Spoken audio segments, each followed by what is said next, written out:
Boa noite. O Grupo à Tarde, em parceria com o Grupo Metrópole e o Grupo Aratu, no projeto Vota Bahia, continua a sabatina com os candidatos ao governo da Bahia.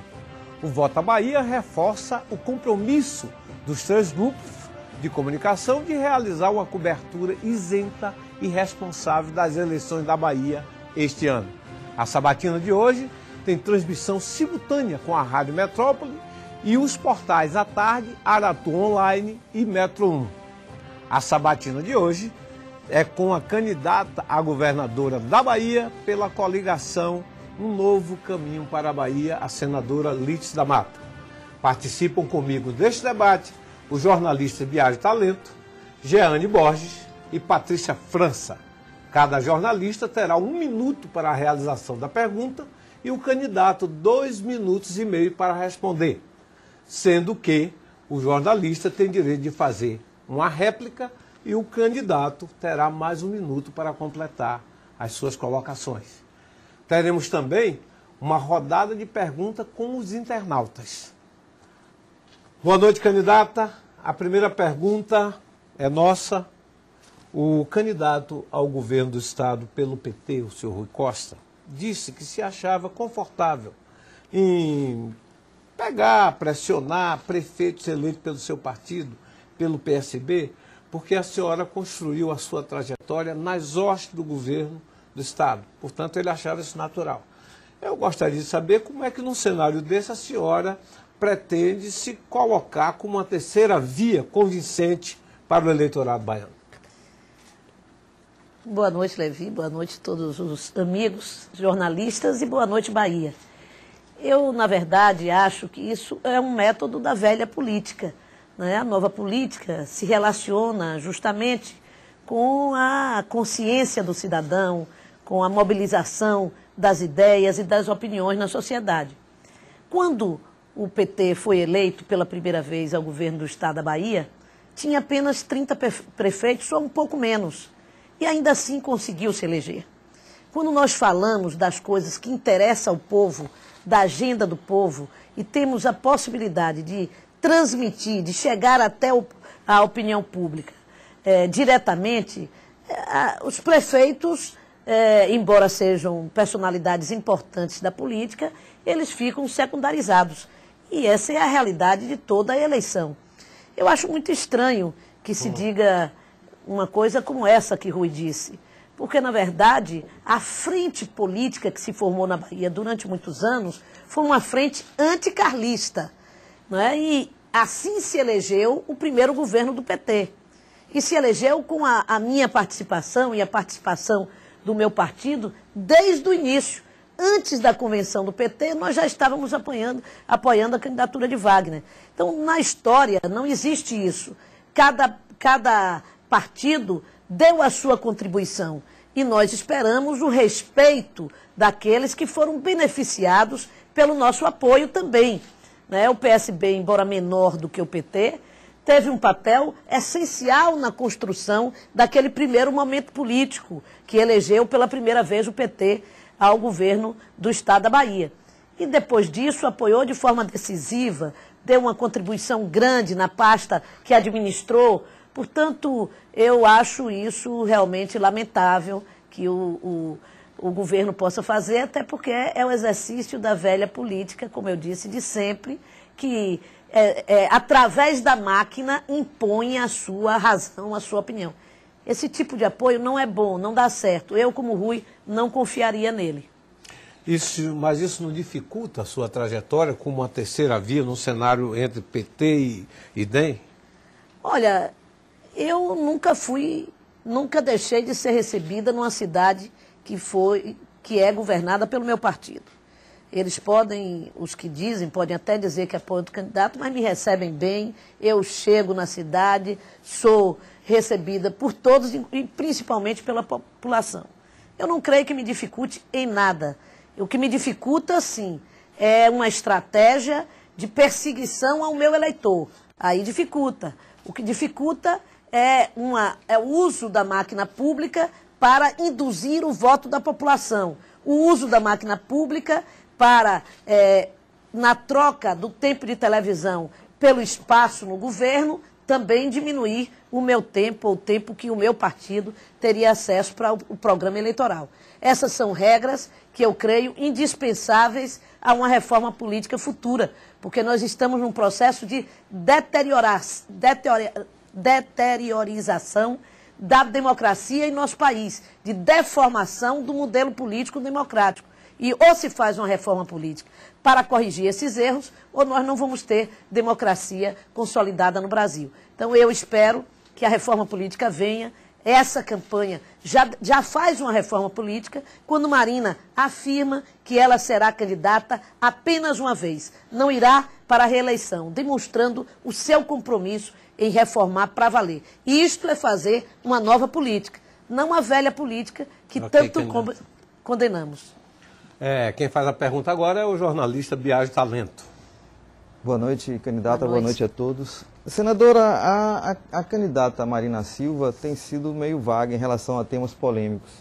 Como eu sei que a senhora tem uma postura mais progressista em relação a ela, eu gostaria de saber a opinião da senhora em relação a casamento de pessoas do mesmo sexo, a descriminalização da maconha e do aborto. Olha, eu sigo inclusive a decisão do Supremo Tribunal Federal, que já opinou pelo reconhecimento do casamento entre as pessoas do mesmo sexo. Agora, o que eu acho, Biagio, é que se cobra de Marina algo que não se cobra das outras candidaturas. Eu nunca ouvi Dilma, por exemplo, se pronunciando sobre esses temas. O que se cobrou de Marina num programa de governo, nenhum outro programa de governo tem o que o programa de governo de Marina Eduardo tem de posição avançada em relação à questão do homossexualismo no Brasil. Então, se cria também uma imagem, pelas definições religiosas de Marina, de tentar isolar Marina num canto de parede, como se Marina fosse uma pessoa absolutamente reativa aos progressos que ocorrem na sociedade.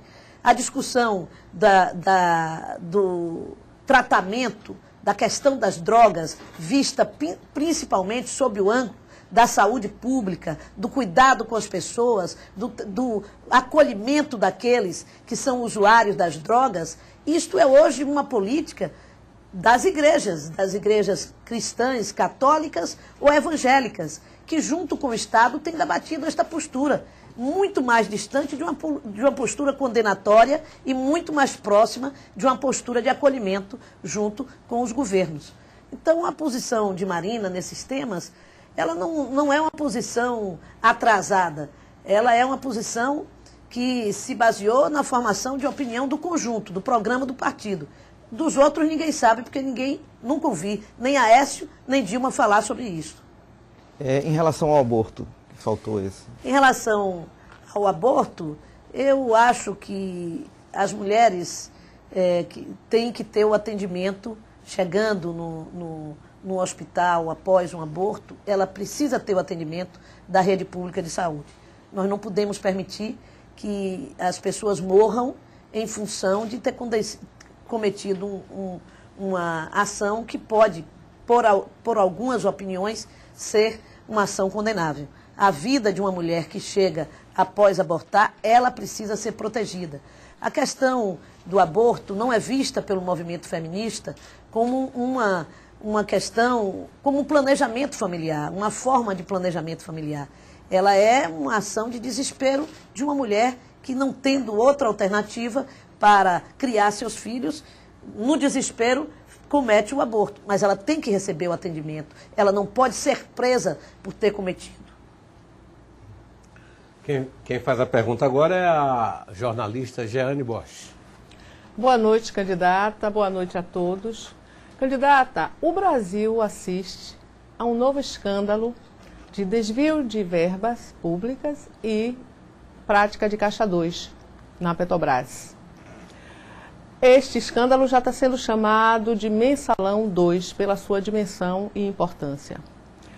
Na lista de acusados já constam 32 parlamentares, entre deputados e senadores, um ministro, 2 governadores, 5 partidos e, inclusive, foi ventilado o nome de Eduardo Campos, ex-candidato à presidência da República e do seu partido. Eu gostaria de saber como é que a senhora avalia essas denúncias e se a senhora acredita que essas denúncias podem comprometer a sua candidatura ao governo do Estado e a candidatura de Marina Silva à presidência da República. Olha, eu não acredito que isso vai impactar sobre as nossas campanhas. Primeiro, porque nós nada temos a ver com isso. Acho que vazar uma lista que está sendo, na delação, premiada, sem que haja comprovação, é algo muito grave. Porque eu participei de CPIs no Congresso Nacional e pude verificar a fragilidade de algumas denúncias quando elas não são comprovadas.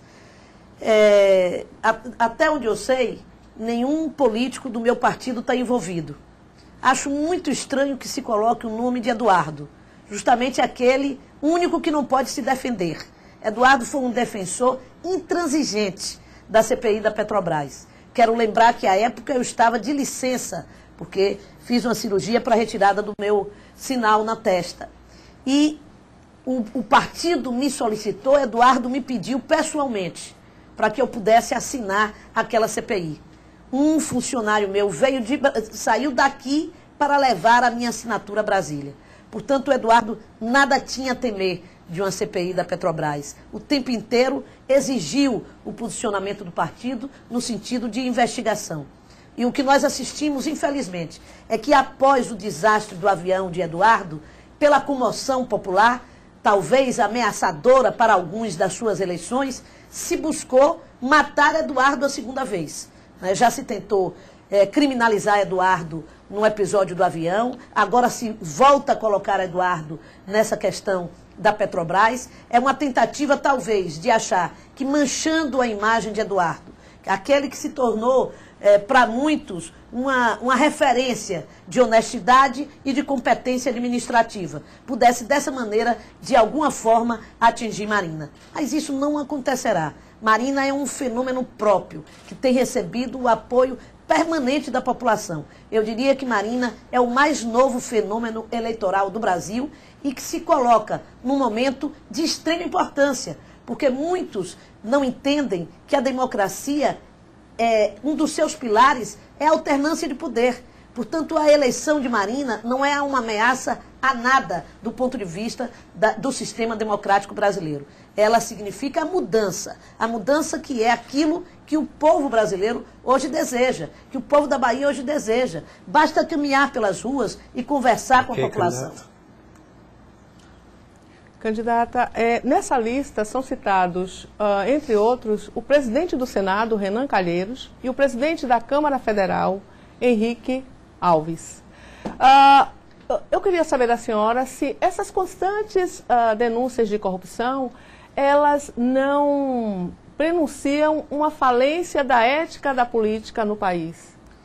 Olha, eu acho que elas são a razão pelas quais nós tivemos junho de 2013.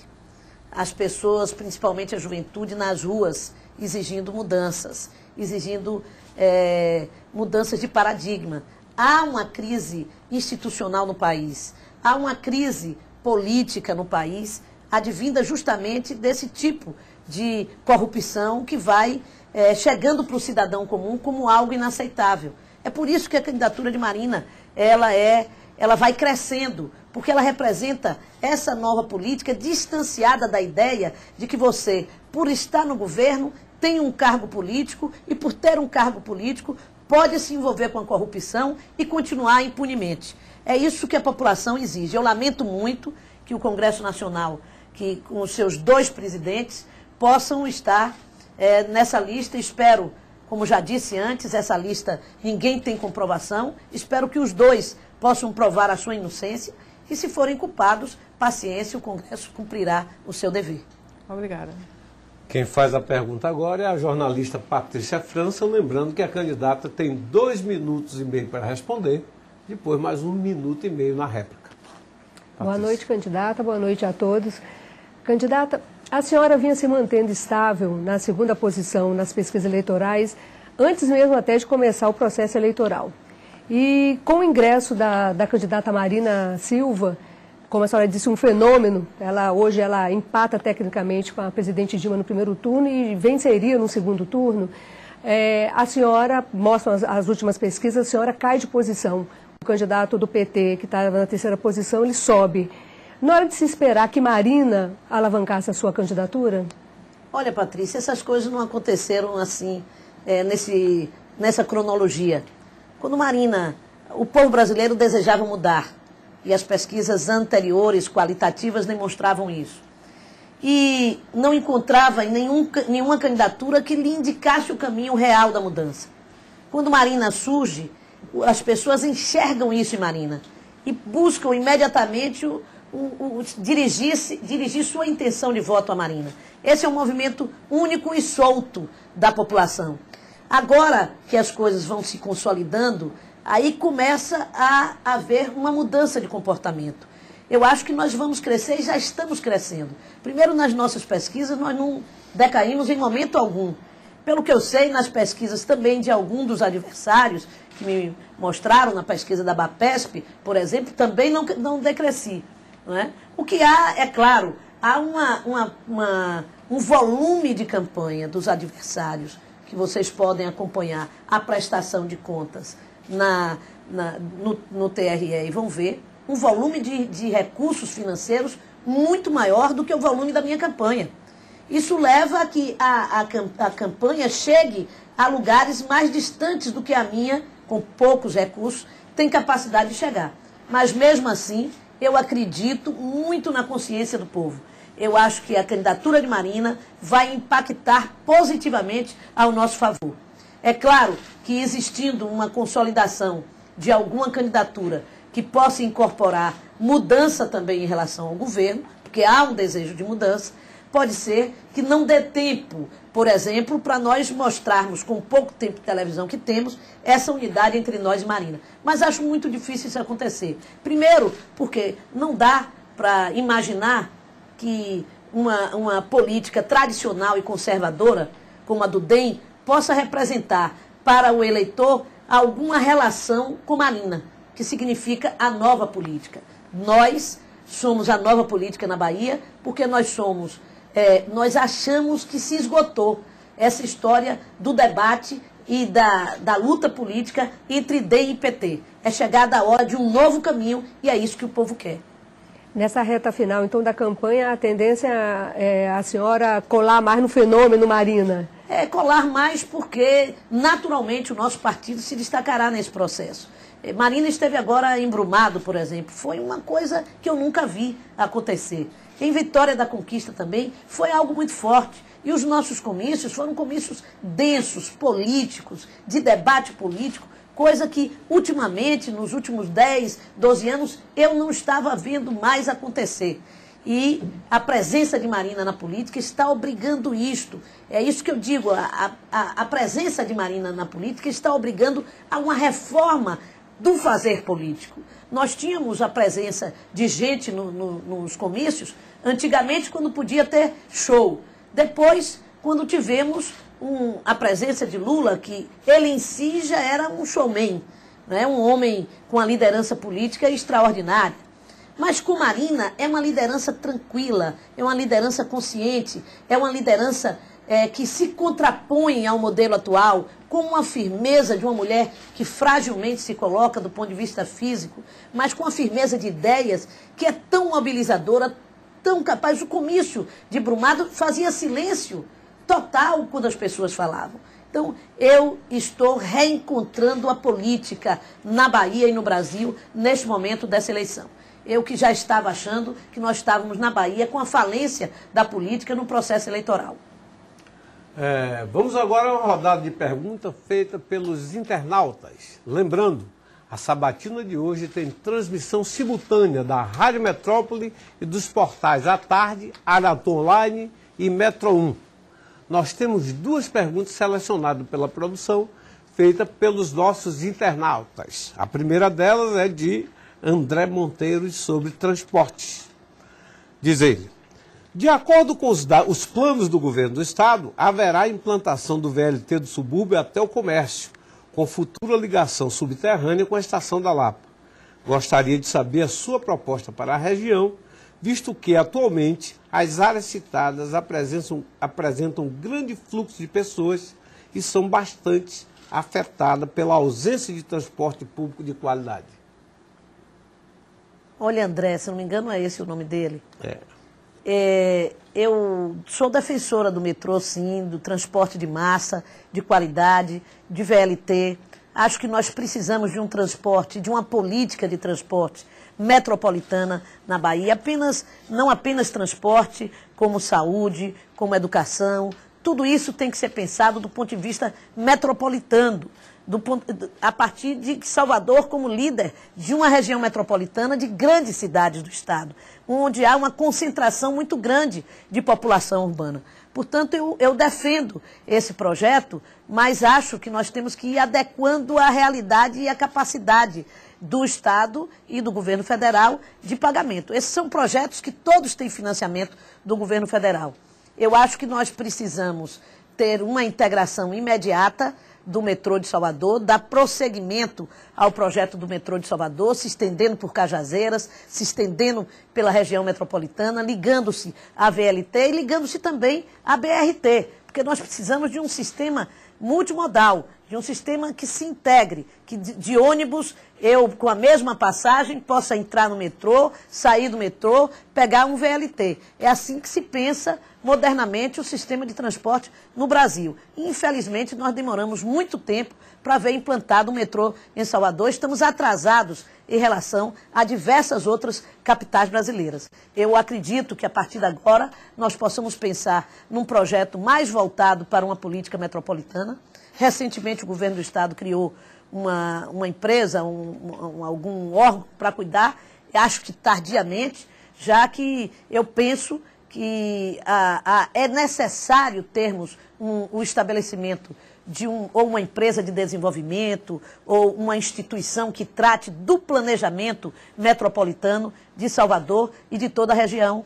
Desde o início desse governo já deveria haver, e no meu governo, logo de início, nós vamos botar para funcionar uma Câmara de Planejamento que reúna todos os prefeitos da região metropolitana para debater transporte de massa, saúde, educação e outras políticas da região metropolitana. Também política de cultura, também política de desporto, de equipamentos esportivos, porque Salvador não pode ser a única cidade da região metropolitana que pode oferecer grandes espetáculos no nosso estado. Nós precisamos conter o crescimento físico de Salvador e, para conter isso, é preciso que as outras cidades também tenham condição de oferecer cultura, educação e saúde.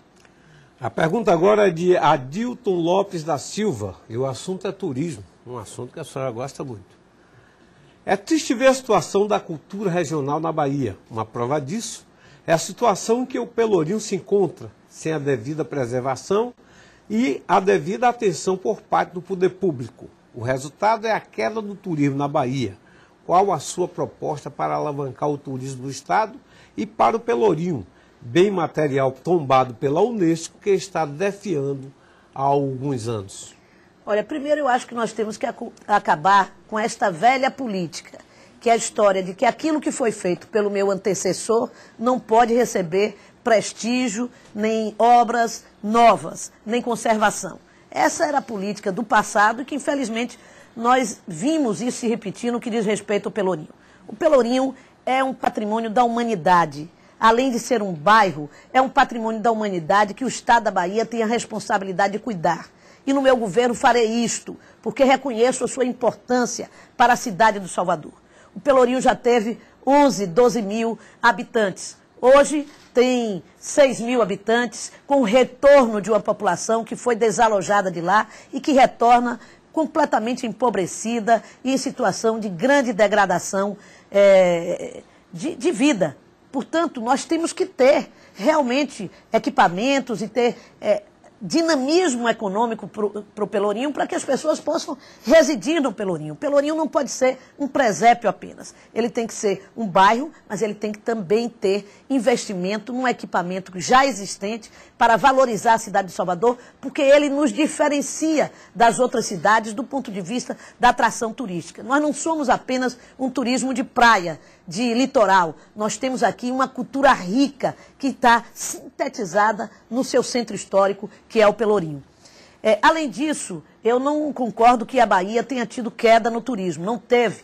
Nós dobramos o número de passageiros que vêm à Bahia e de turistas que vêm à Bahia. O que aconteceu é que, diante da situação que Salvador viveu recentemente, houve uma diminuição do turismo em Salvador, mas o litoral norte está bastante estimulado, Praia do Forte está bastante estimulada, Porto Seguro, Ilhéus, Itabuna, Itacaré, o turismo no interior do estado, outras cidades ganharam dinamismo o seu turismo. E nós precisamos fazer com que Salvador recupere esse dinamismo. Inclusive, aumentou-se 5 mil novos leitos em Salvador, o que impacta também nessa projeção.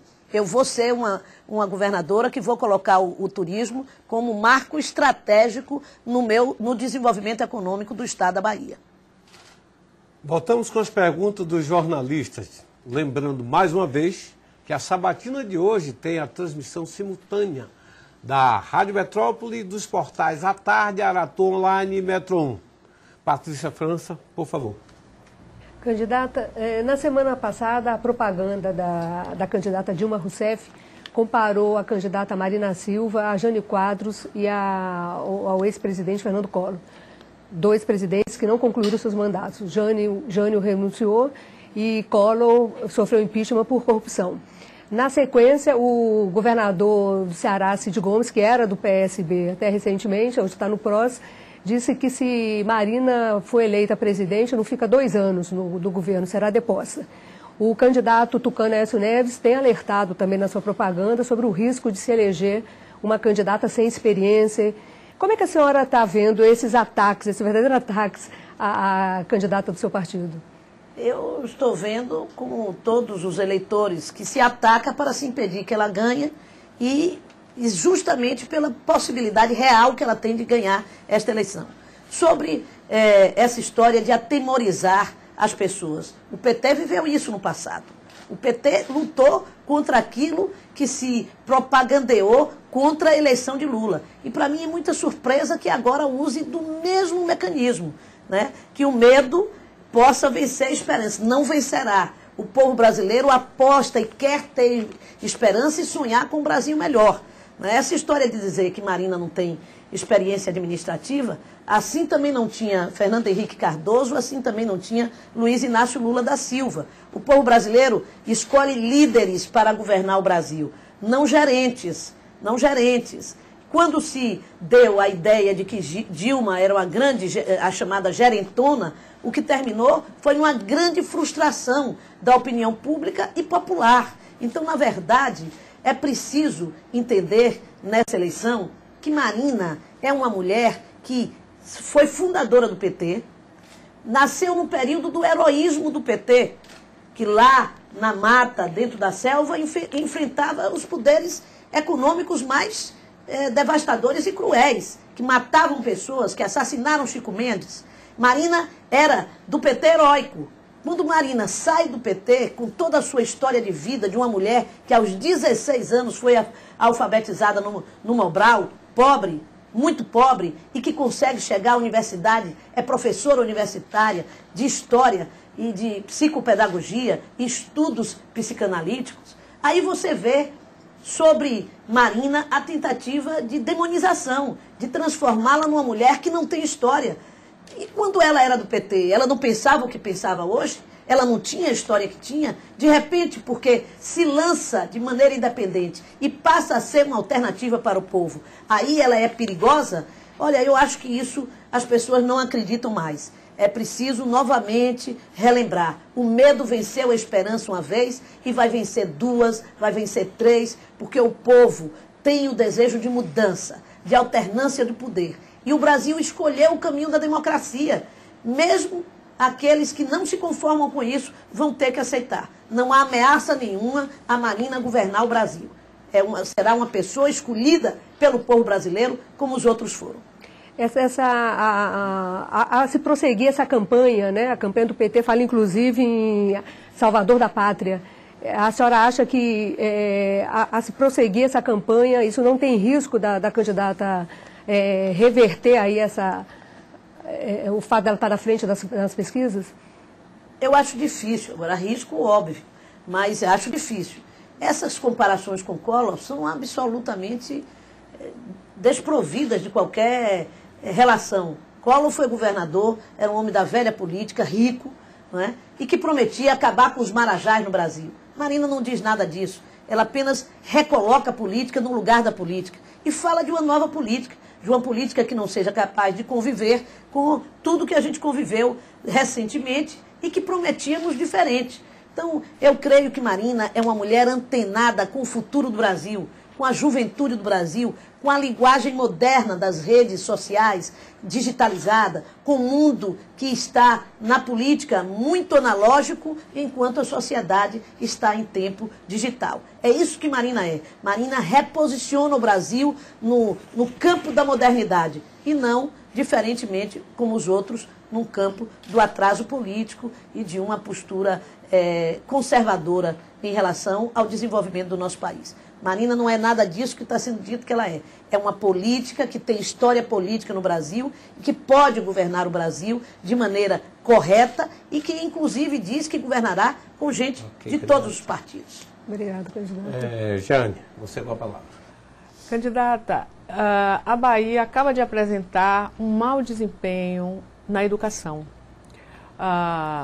O ensino médio, o nível do ensino médio caiu de acordo com o IDEB, que é o Índice de Desenvolvimento da Educação Básica do Ministério da Saúde.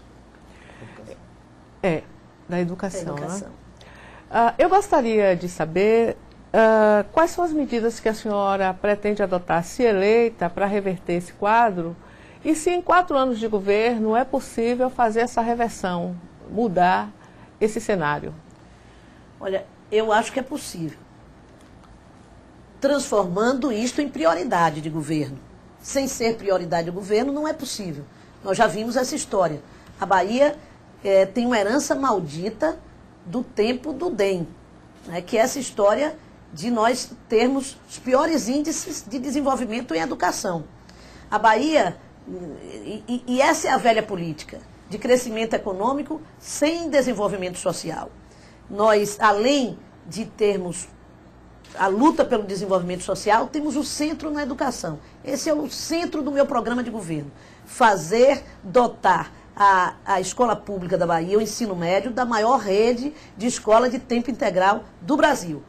E vou fazer isso porque Eduardo fez em 7 anos de governo 320 colégios de tempo integral. Eu pretendo fazer 320 em 4 anos de governo aqui. Porque a Bahia é maior, a Bahia tem mais capacidade econômica. Nós teremos, com Marina, a possibilidade de fortalecer a educação. Este também é o centro do seu programa de governo. E nós acreditamos que não é possível a Bahia desenvolver-se sem que nós tenhamos uma transformação de fato, uma revolução no ensino médio na Bahia.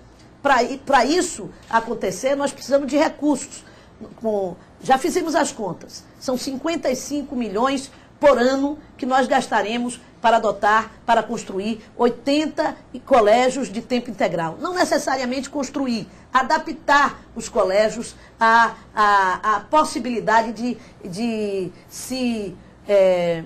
serem usados num período de tempo integral. Mas é preciso também preparar os professores, preparar os funcionários das escolas para o exercício de um novo tipo de escola. O menino para uma educação integral, uma educação que lhe dê acesso à cultura, ao lazer, ao esporte, que lhe dê acesso a tecnologias modernas e que lhe dê acesso ao conhecimento básico que ele precisa ter na escola. Isso impactará a saúde, isso impactará a segurança, isso impactará o desenvolvimento econômico. Porque tudo que nós ouvimos de todos os segmentos da atividade econômica é que a Bahia não tem mão de obra preparada, qualificada, nem na indústria, nem no comércio, nem na agricultura moderna. E isso nós vamos poder fazer com o colégio de tempo integral. A senhora pode citar algumas ações dentro dessa política de valorização dos professores que a senhora pretende adotar? Claro. Quando eu fui prefeita de Salvador, nós deixamos a prefeitura com o Estatuto do Magistério e um plano de cargos e salários dos professores negociado com os servidores, com o sindicato. Primeira coisa é voltar a dialogar com o sindicato dos professores. É estabelecer um plano de valorização do professor, que isso não significa apenas salário. Significa o debate na escola, o tempo de preparação, a qualificação continuada, a capacitação, a oportunidade para que o professor que se desenvolva bem na sua escola, para que ele IDEB, que possa crescer nos colégios, eles possam ter algum tipo de estímulo, algum tipo de incentivo a mais. Nós pensamos, sim, na valorização do professor com diálogo permanente, que foi assim que nós fizemos na Prefeitura de Salvador, e eu tenho a satisfação de ter dos professores da rede municipal de ensino muito reconhecimento pelo que fizemos aqui na Prefeitura Municipal.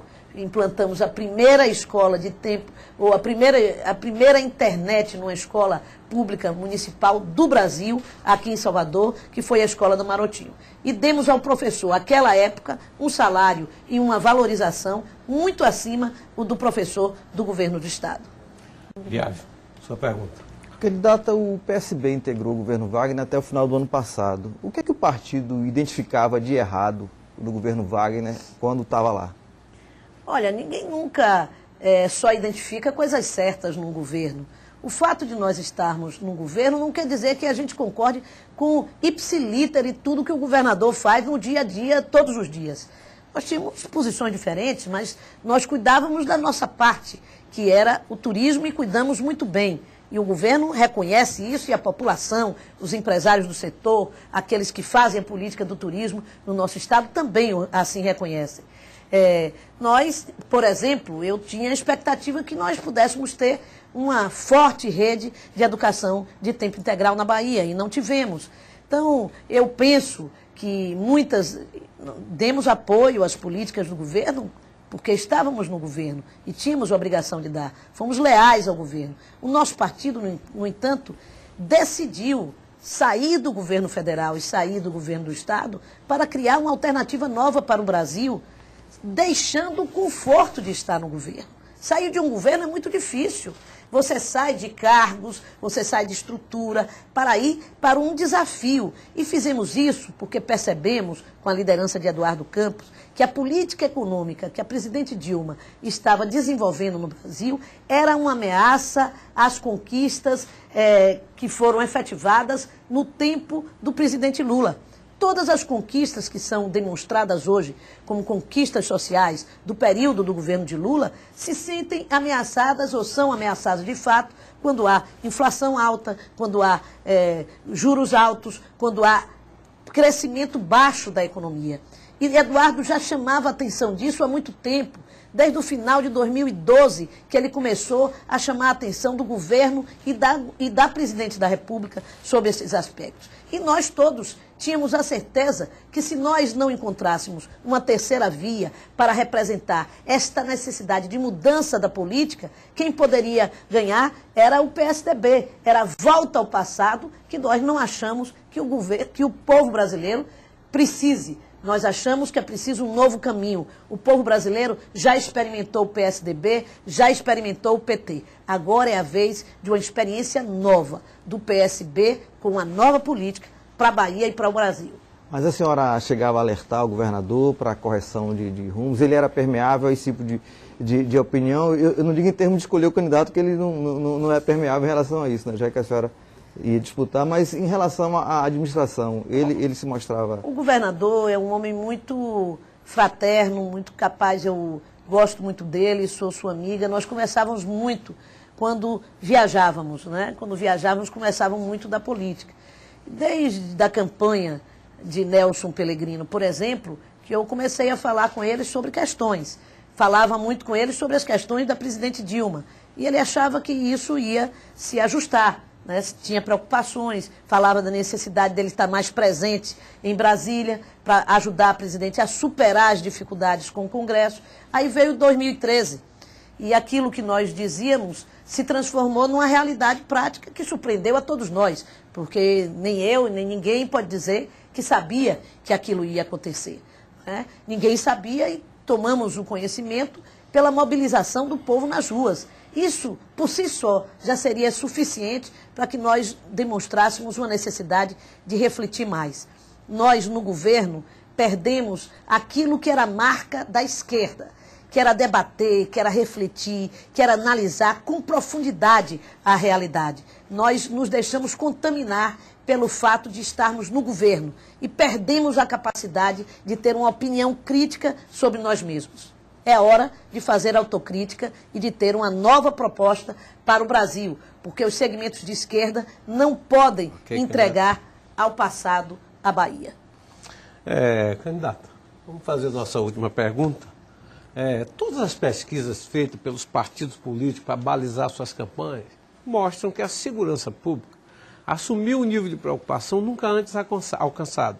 Nós temos chacinas todo dia, assassinatos aos montões, no próprio horário eleitoral, de um lado Paulo Souto, de outro Jacques Wagner, um dizendo em que tempo foi feito, aconteceu a maior carnificina.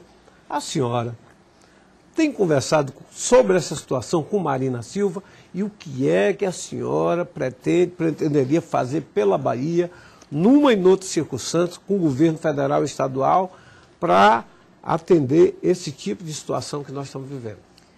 Olha, o mapa da violência demonstra, e é uma organização reconhecida por todos nacionalmente, demonstra que se iniciou no governo de Paulo Souto a intensificação e o aumento de criminalidade na Bahia. E se intensificou no governo atual. Eu, pessoalmente, acho que foi a manutenção da mesma política de segurança pública, que era uma política que no governo de Wagner teve um empenho maior de recursos, com novas contratações de policiais, com mais armamento, enfim, com mais uso de recursos para dotar a polícia de equipamentos para enfrentar a violência, mas que não foi capaz de rever o projeto de segurança pública para o Estado. Em todo o Estado, inclusive Pernambuco, onde isso aconteceu, o Rio de Janeiro também, e outras cidades da América Latina, isto aconteceu, outros países da América Latina, isso aconteceu com base no uso, na construção de uma forte cinturão social sobre os segmentos mais empobrecidos da população.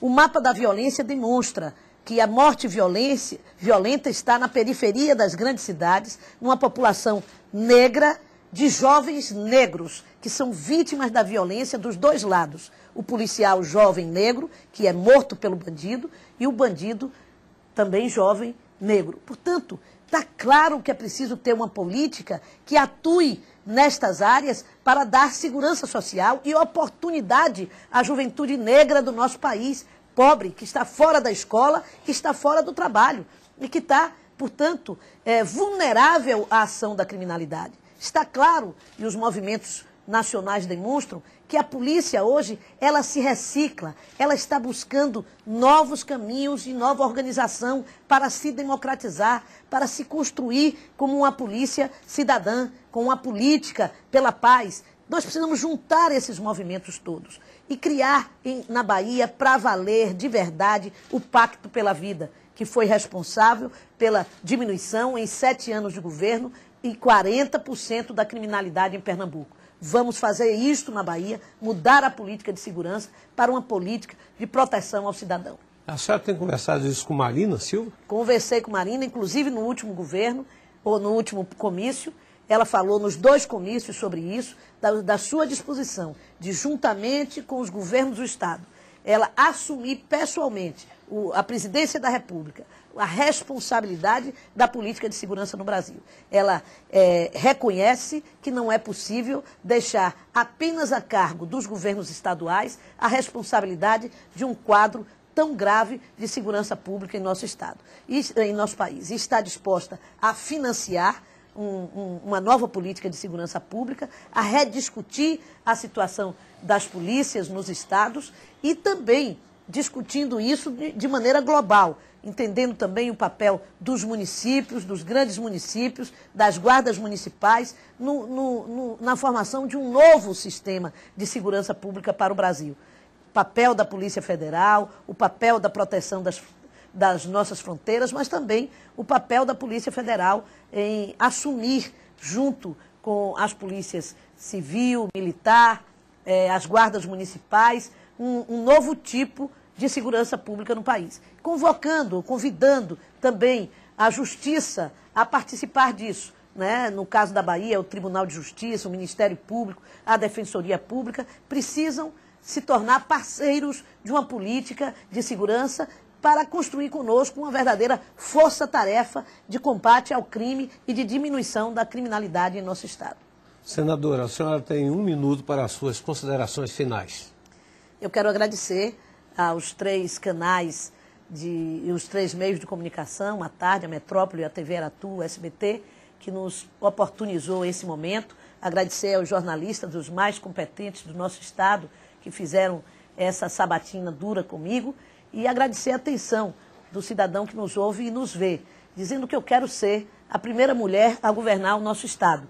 E quero ser isso porque acho que a Bahia está cansada dessa disputa velha entre o DEM e o PT. Uma disputa de sinal trocado. O DEM, que governou por mais de 20 anos, não conseguiu dar solução aos problemas da Bahia. E o PT, que ficou no meio do caminho. Eu quero governar a Bahia e ser a sua primeira governadora para fazer o que eles não fizeram. Fazer a revolução da educação, transformando os nossos colégios de ensino médio em colégios de tempo integral. Transformando a segurança pública do nosso Estado numa segurança de proteção ao cidadão. E transformando a saúde pública do Estado, interiorizando e dando a acessibilidade ao cidadão a um projeto de saúde de qualidade. Eu quero ser governadora da Bahia para devolver a confiança ao povo baiano de que é possível governar fazendo mais e melhor. Obrigado, candidata. Eu gostaria de agradecer a candidata Lídice da Mata, da coligação Um Novo Caminho para a Bahia, pela participação nesta nossa sabatina. Na próxima segunda-feira estaremos aqui mais uma vez. O entrevistado será o candidato do PSOL, Marcos Mendes. Para quem acompanhou a nossa sabatina, na Rádio Metrópole, nos portais à Tarde, Aratu Online e Metro 1, o nosso muitíssimo obrigado. Lembrando que a cobertura completa você verá amanhã no Jornal à Tarde, na Rádio Metrópole e nos programas da TV Aratu de amanhã. Para você, uma boa noite e até a próxima segunda.